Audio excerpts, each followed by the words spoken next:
Thank you very much for the presentation. My name is Laszlo Gáhidi from WWF Hungary. And I would have a question to Zoltán. You have just mentioned this 10% strictly protected along with the EU biodiversity strategy. This 10% sounds very ambitious and impressive and promising. But when we see this restoration law, which is legally binding, it has very weak indicators and so on. So I would question: do you see any room for the improvement still? Because I look a large gap in between the strategy and the measure which is inside this restoration law. I guess that in the national restoration strategies, there could be a room to actually improve indicators. So I would say yes, but we have to work on a national level in each of the EU member states. So one question for all the presentations. I'm Aaron. Can we say that the disruptions were generally good for the biodiversity, the organic disruption in the forest, as we understand well? Then is it possible that we can speed up regeneration of currently managed forests with a managed disruption? So, for example, my great-grandfather planted pine trees in the Carpathians around 100 years ago. It is ripe for harvest, but if we don't harvest it, just break some of the trees, so there is logs and the characteristics of the forest are pushed faster towards what nature would produce, then it could become a higher value old forest later on. So this is the interesting question. Thank you very much. The natural disturbances are very important for biodiversity, and they are increasing the biodiversity in the forests. You could see in the graphs I showed that the relationships are very complex. So it also depends, every different group of species requires different developmental stages that are results of different disturbance regimes, because it's disturbances are complex patterns. So you have low severity, moderate, high severity disturbances. You have time since disturbance, frequency of disturbances. But important is to understand that the forest developed under these disturbance regimes. So the species are well adapted. They evolved in these conditions. So, but considering active restoration, that's of course different topic. And you have degraded landscapes where it might be possible and even suitable to apply some restoration measures. But definitely this doesn't apply, for example, to the old growth forests or natural forests. And yeah, I don't know if I responded your question, but and to discuss your particular case of the pine forest, I think this would be good to discuss, maybe to understand better the situation, and I could give you more direct answer. As I told you, we had a change of paradigm from clemency approach to natural disturbance-based approach. Last year, the Environment DG of the European Union has published the guidelines for closer to nature management. And according to these guidelines that were based from an EFI document, I was one of co-authors of this document. Actually, the guide for the forest management should be the natural disturbance regime. That means, for example, that in the past, in Italy and in many European countries, the confusion was that naturalistic management is the single tree of the group management. We have single tree, remove as less as possible and don't touch the forest. That is, from the ecological point of view, a mistake. Because we have to observe the way the nature regenerates the forest, and we have to imitate, to mimic the natural disturbances. And if a natural disturbance is an average large area, this is the natural way these forests regenerate in nature. In the last decade of the last centuries in North America, they developed this theory that said we don't have to take account to what we remove from the forest, but to what we leave in the forest. We have to leave in the forest the legacies that preserve biodiversity, that we are talking aging tree, aging island, enough coarse woody debris to preserve the biodiversity. But if we mimic a clear cut, we can in forest management if we leave enough legacies to preserve the biodiversity. And I think that we have to change our point of view in this way. So yeah, this was very, very important also to describe the disturbance-based forestry approach. I just remind it would be good to mention that often it's believed that after natural disturbance with higher severity, when, for example, a spruce monoculture or beech monoculture is windblown, that it will be very difficult through natural regeneration to create a mixed forest. But we see opposite, actually. We see that some of the former spruce monocultures are becoming mixed through natural regeneration. Also the beech forest, the disturbances in the beech forest I showed, I was surprised from this like very boring old growth forest in terms of species composition, because it was mostly only beech. Now in the regeneration we see from 10 to 15 tree species. Right, thank you. My name is Barbara Selim, Hungarian Biodiversity Research Society. I would like to go into the same direction than László Gáhidi before me, and seeing what you answered, or hearing what you answered, and seeing the slides, that the issue of forests and the protection of forests is very often kept on national level. At the same time, you all see that those national levels don't seem to function.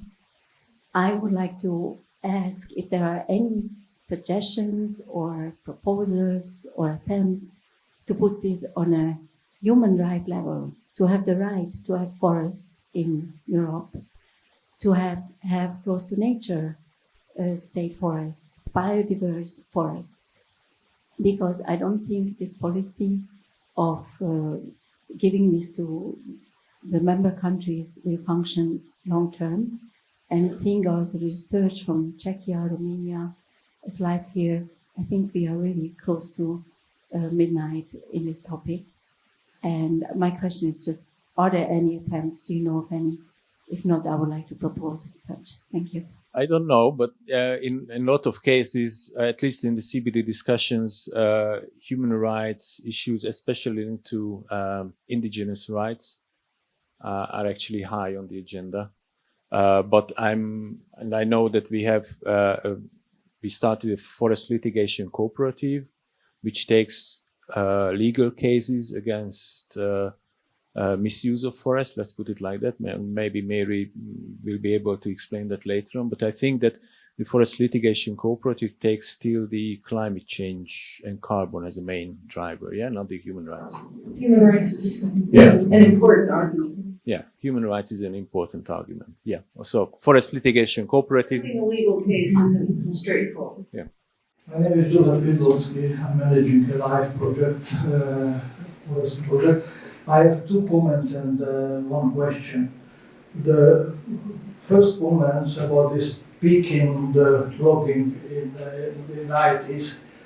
You know, that was the time when the industry started to grow. Like railway construction was needed slippers. Electrification needed electric pylons, and it was created with wood. Minery also. So a lot of wood was needed construction. Today, all this is made with concrete, so that's why it is a little bit low down, unfortunately. The second comment about this natural disturbance. In our project is doing this one in oak forest, protected oak forest. It's the Italian-Hungarian project. We are creating gaps and we are leaving back the deadwood. And it started in 2017, and you can already see the differences in biodiversity. And my experience that you cannot completely leave a forest for untouched because of a lot of first of all the lot of invasive species. You always have to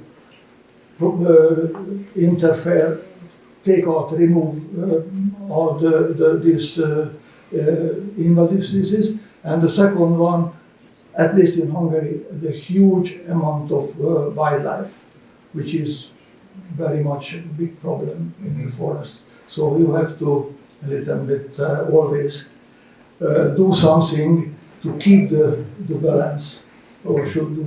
The question is this, which I would like to ask you. What do you think that if the EU regulation will strictly protect this allocated and mapped all those forests, how many forests, all those forests will disappear until 2030? What do you think? So it's probably would be worthwhile to have a much strict ban of logging in those areas where at least the potential for forest. Okay. Yep. Just to also explain these graphs, the peaks in the 19th century, these were primary forests. So these were forests where we really have no evidence of historic human impact. So this shouldn't be related to the industry. And considering the oak forests and the lowland forests in general, this is a slightly different topic because especially in these lower elevated forests, we already lost the natural disturbance regimes. It's not like in the mountain forest where the disturbance regimes such as park beetle outbreaks, windthrows, they are still there. The same disturbances that drive the forest ecosystems for thousands of years. But in lowland forests, you don't have usually the floods, you don't have the large herbivores, and you don't have these natural processes that were forming this forest. So that's why it's also important to use some management tools to maintain this forest. So just to highlight it, of course, this is like specific issue. Good morning, Stefan Kreff, the Natural Forest Academy in Germany. We are also addressing now what we can learn actually from primary forest and old-growth forest research. And I think this is one important function of primary and old-growth forest, that they give us an idea of how we should manage forests. But I very much doubt what you said, Renzo, about that we should mimic natural disturbances in our forest management. I think we should leave our hands off. Disturbing in our forest management, because we have enough disturbances by climate change, and we should not introduce even more disturbances.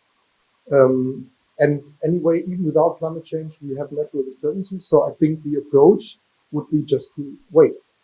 And then we can get a functional forest. And I think this is somehow also in the ideas, or what I get from the lessons that Martin Mikuláš has taught us this morning.